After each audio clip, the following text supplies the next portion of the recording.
ওড়িয়া ঘুরিয়া ভিজিয়া ঝর্ণায় চলো নিরালায় চলো নিরালায় পরাণে শয়নে নয়নে নয়নে তুমি শুধু মনে।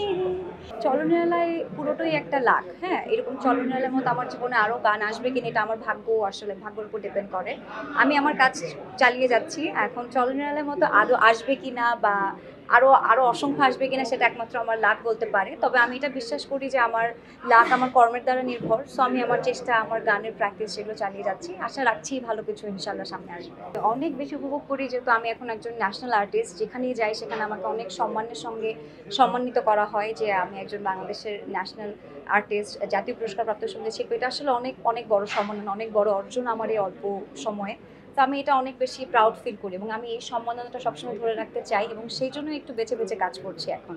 না, আসলে দেশের পরিস্থিতি নিয়ে তো আমরা তো সবাই জানি, নতুন করে বলবার কিছু নয়। তবে আমরা আশা রাখছি অনেকখানি ঠিক হয়ে গিয়েছে।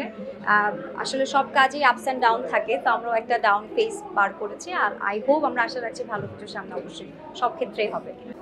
অবশ্যই মানিয়ে নিয়েছে। আমার ইচ্ছে ছিল ছোটবেলায় যে আমার একটা সিট্রিক অ্যাসিডের আমার একটা গান থাকবে, বাট সেটা আমার হয়নি। আমি ইউটিউবের জেনারেশনে আমি এসেছি। তবে ইউটিউবের জেনারেশনটা কিন্তু খুব ভালো বলা চলে। এখানে নিজের অনেক নিজ থেকে অনেক কিছু করার স্কোপ থাকে অ্যান্ড অডিয়েন্সদের সাথে কানেক্ট হওয়া যায়। তাদের কেমন লাগছে গান সেটা আমি সরাসরিভাবে জানতে পারি। So it's a good thing.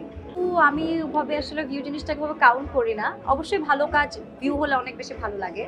তবে যেগুলো উল্টাপাল্টা জিনিস ভিউ হয় সেগুলোকে আমি আসলে কাউন্ট করি না। ভালো জিনিস ভিউ হোক, ভালো জিনিসের প্রচার অনেক বাড়ুক, সেটা আমি চাই।